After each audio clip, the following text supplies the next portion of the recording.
शहीदों की चिताओं पर हर वर्ष लगे पे मर मिटने वाले का ताकि यही निशा होगा। आज मंच पर पधारे हुए महानुभाव व मंचासीन अतिथि तथा ग्राम बागरा व आसपास से पधारे हुए सभी आगंतुकगण व माताएं और बहनें तथा मेरे सामने विराजमान मेरे भारत के भविष्य, आप सभी को मैं आज 78वें स्वतंत्रता दिवस की हार्दिक शुभकामनाएं देता हूं। हम यह पर्व इसी तरह हर्षोल्लास से मनाते आए हैं और आगे भी मनाते रहेंगे। और मैं आपके सामने ये जो नन्हे मुन्ने बच्चे जो आने वाले समय में भारत का भविष्य होगा, उनके लिए दो शब्द कहना चाहता हूं।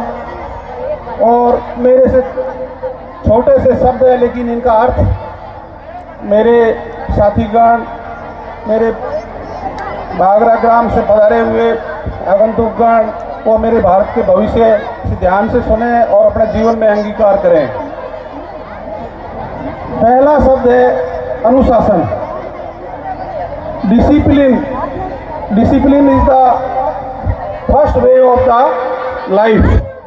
जीवन का पहला मार्ग है अनुशासन। अभी आप लोगों ने यह भी देखा होगा, थोड़ी देर पहले ये बच्चे पीटी परेड और विभिन्न प्रकार के सांस्कृतिक कार्यक्रम कर रहे थे। तो इनके इन कार्यक्रमों में ये अनुशासन बहुत ही झलक रहा था, जिसका आप लोगों ने अनुभव किया होगा। तो मैं ये चाहता हूँ कि हमारे ये बच्चे आने वाले समय में भारत का भविष्य होंगे, तो इनको अपने जीवन में डिसिप्लिन को उतारना होगा। अनुशासन एक ऐसी कड़ी है जो व्यक्ति को सफल और सर्वोच्च स्थान पे पहुंचाती है। बच्चे की प्राथमिक पाठशालाएं माता होती है और उसके बाद में गुरुजन। तो स्कूल में बच्चे को शिक्षा के साथ साथ अनुशासन सिखाना हमारे परम श्रद्धेय जो गुरुजन है उनका कार्य है, और वो यही सिखाने का अपनी तरफ से सर्वोच्च प्रयास करते हैं। अनुशासन एक ऐसी कड़ी है, अगर आप अनुशासन को जीवन में अंगीकार करेंगे तो उत्तरोत्तर प्रगति की ओर अग्रसर होंगे।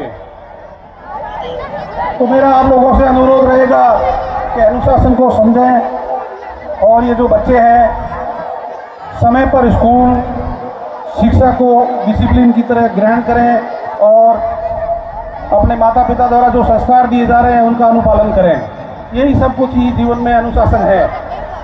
आजकल अनुशासन की कमी होने की वजह से कई बच्चे बिगड़ रहे हैं, नशे की तरफ अग्रसर हो रहे हैं और समाज में विभिन्न प्रकार के अपराध घटित होते जा रहे हैं। दूसरा मेरा आप लोगों से अनुरोध रहेगा, एक छोटा सा शब्द है विनम्रता। देखने में बहुत ही छोटा शब्द है, लेकिन इस शब्द का बहुत ही बड़ा अर्थ होता है। विनम्रता, politeness is the key of successful. विनम्रता ही सफलता की कुंजी है। अगर आपसे बड़े आपके गुरुजन जब आप क्लास में जाए इनसे पूछिएगा कि अगर जिसने विनम्रता अपनाई है वो आज जीवन में सर्वोच्च स्थान पर और अच्छे स्थान पर है। विनम्रता ही ऐसा व्यवहार है जिसकी वजह से आप उत्तरोत्तर प्रगति करते हैं और लोगों के बीच में आप सम्मान पाते हैं। विनम्र होना कोई दुर्बलता की निशानी नहीं है। विनम्र होना एक साहसी और मजबूत व्यक्ति ही हो सकता है। इसलिए कभी भी अपने साथी से, अपने जिस जगह रहते हैं उस मोहल्ले में या समाज में विनम्रता से पेश आकर के एक बार आप उदाहरण के तौर पर 1 महीना इसका देख सकते हैं कि इसके रिजल्ट क्या आते हैं। तो मैं तो ये मानता हूँ कि अगर जीवन में विनम्रता अगर आपने अपना ली तो आपको अपने सफलता की ओर बढ़ने से कोई नहीं रोक सकता और आपको समाज में वो स्थान अर्जित होगा जिसके आपने कल्पना ही नहीं की थी। तो मेरा आप लोगों से अनुरोध रहेगा कि लड़ाई झगड़े ये वो भेदभाव वगैरह कोई काम की नहीं है। विनम्र रहें और अपने और साथियों को भी विनम्र बनाने का प्रयास करें। नंबर 3 एक छोटा सा शब्द है राष्ट्र प्रेम। Nation is the first. राष्ट्र प्रेम मेरे से ज़्यादा आप लोग जानते ही होंगे सभी, लेकिन देखने में बहुत ही छोटा शब्द है, लेकिन इसका अर्थ बहुत ही बड़ा है। आज के हालात में अपन देख रहे हैं अपने आसपास के पड़ोसी देश हैं, जैसे पहले अफगानिस्तान था, उसके बाद में श्रीलंका के हालात देखे और अभी बांग्लादेश के भी देख रहे हैं। तो उन लोगों में राष्ट्र प्रेम की कमी की वजह से वो देश टूटने की कगार पे पहुंच गए। आज विश्व में एक छोटा सा देश है इजराइल, वहाँ के प्रत्येक नागरिक में राष्ट्र प्रेम कूट कूट कर भरा हुआ है। वहाँ का 3 साल का बच्चा भी फौज में जाने की और देश के लिए मर मिटने की लालसा रखता है। क्यों? क्योंकि उनमें राष्ट्र प्रेम की भावना भरी हुई है। तो मेरा भी आप लोगों से यही अनुरोध रहेगा, अगर राष्ट्र है, देश है तो सब कुछ है। ये बाकी सब अपने जो स्वार्थ है, ये बात सब गौण है। इसलिए कभी भी राष्ट्र को अपनी ज़रूरत पड़े तो हमें सभी को तत्पर रहना चाहिए, और कैसी मुसीबत देश पर आने की गुंजाइश हो तो हमें राष्ट्र के लिए अपना सर्वोच्च बलिदान करना चाहिए।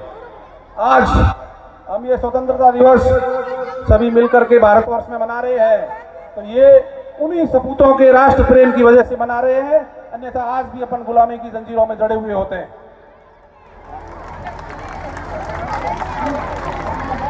मेरा सभी अभिभावक गण जो पधारे हैं उनसे भी अनुरोध रहेगा कि ये बच्चे हैं, इनमें अपन जैसे अपन मकान की नींव शुरुआत में मजबूत देते हैं, उसी प्रकार इन बच्चों में संस्कार की नींव मजबूत भरे और देश के प्रति इन्हें हर चीज़ बताई जाए और संस्कार भरे जाए, ताकि ये बड़े होकर के भारत के प्रबुद्ध नागरिक और एक अच्छे नागरिक की भूमिका निभा सके। तीसरा, मैं खाकी की प्रतिनिधि के रूप में आपके सामने खड़ा हूँ, इस बारे में 2 शब्द कह देता हूँ कि वैसे पुलिस विभाग खाकी का प्रतीक है और कई बार सामान्यतः जनता पुलिस को गालियाँ भी देती है, लेकिन हम भी मानते हैं जिस प्रकार समाज पूरा अपराधी नहीं होता, उसमें 2 या 5% लोग अपराधी होते हैं, उसी प्रकार पुलिस में भी सारी पुलिस बदमाश नहीं होती है, उसमें भी अपवाद की श्रेणी में 2 या 3% लोग होते हैं, जिससे सारा पुलिस विभाग भी बदनाम होता है। तो मेरा आप लोगों से अनुरोध रहेगा कि हम लोग भी आपके बीच में से समाज से ही आते हैं, और हम इस खाकी को पहनने के बाद हम अपने आप को गौरवान्वित महसूस करते हैं और हम हमारा बेहतर रिजल्ट देने का प्रयास करते हैं। हाँ, मानता हूँ कि कभी कभार हमारे में से भी 2-4 अपवाद ऐसे पैदा होते हैं जिनकी वजह से खाकी बदनाम होती है, लेकिन आप लोग भी ये समझें कि सारी खाकी ऐसी नहीं होती है और हम अपनी वर्दी को कभी दाग लगने नहीं देते हैं। और हम समाज में जो अपराध बढ़ रहे हैं उसके लिए, उसको नष्ट करने के लिए, उसको काबू में करने के लिए 24 घंटे आपके प्रति तत्पर रहते हैं। मैं यहाँ पधारे हुए माताएं और बहनें और हमारे छोटे मोटे बच्चियाँ और नन्हे मुन्ने हैं, उनसे मैं अनुरोध करूँगा, अभी वर्तमान में समाज में बच्चों के प्रति बहुत बड़े अपराध घटित हो रहे हैं। आपने अखबार के माध्यम से, टीवी के और सोशल मीडिया के माध्यम से पढ़े होंगे, छोटे छोटे बच्चों के साथ में अपराध घटित हो रहे हैं और समाज में विकृतता पैदा हो रही है। वो 1-2% है, लेकिन वो अपराध इतने जघन्य होते हैं, आप और हम उसको सोचकर भी रूह कांप जाती है। तो मेरा आप लोगों से ये अनुरोध रहेगा, ये माताएं यहाँ विराजमान हैं, इनसे अनुरोध रहेगा कि वो अपने बच्चों का, जो विशेषकर बच्चियाँ हैं जो स्कूल जाती है या छोटी हैं, उनका ध्यान रखें और हर वक्त उन पर नज़र रखें। और यदि किसी भी प्रकार की आपको छोटी सी भी बात पता चलती है तो हम लोगों को इसे बताने का कष्ट करें। हम उस समस्या का शुरू से ही इसका समाधान कर लेंगे ताकि कोई बड़ी घटना नहीं हो। दूसरा, कई बार मैंने ये नोट किया है, स्कूल में जो बच्चियां जाती है उनके साथ में छोटी समानता होती रहती है और अपन मारवाड़ से वो आगे जाकर के बड़ी घटना का रूप ले लेती है।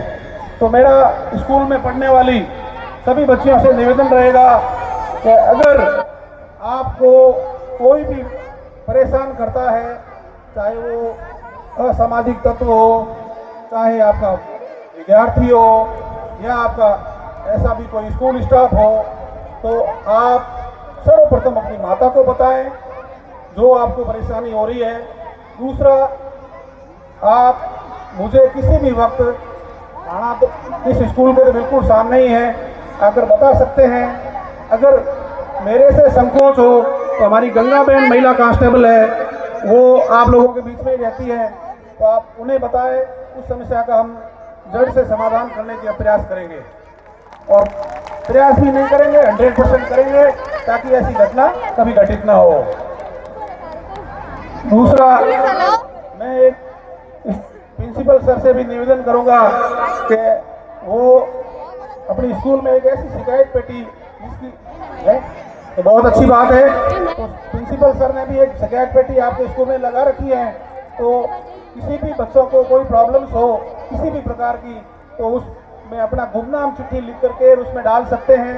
प्रिंसिपल सर उसको खोलेंगे और वो उनके संज्ञान में आने पर वो मुझे बताएंगे, तो मैं उसका समाधान 100% करने का करूंगा।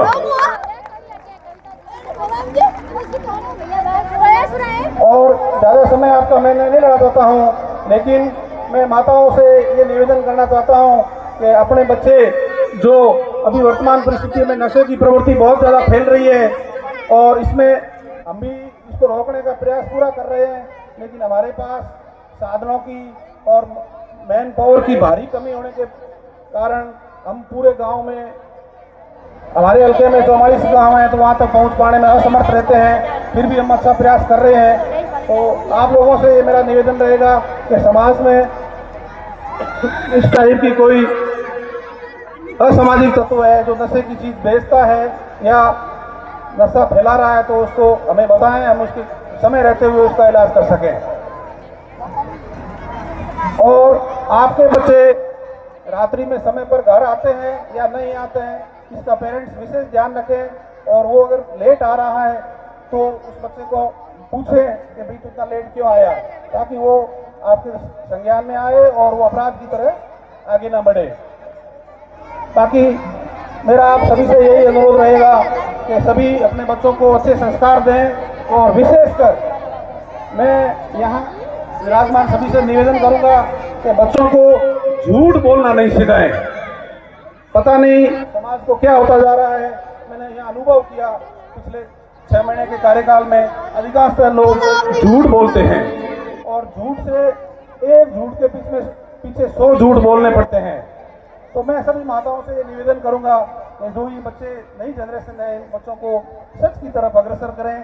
अगर वो सच बोलेगा तो उसके साथ में कुछ भी होगा या वो कोई गलत काम करेगा तो भी घर आके सच बताएगा, ऐसा मैंने ये गलत काम कर दिया या मेरे से ये गलती हो गई। तो मेरा आप लोगों से ये अनुरोध रहेगा कि बच्चों में अच्छे संस्कार भरें ताकि ये भारत का भविष्य उज्जवल हो।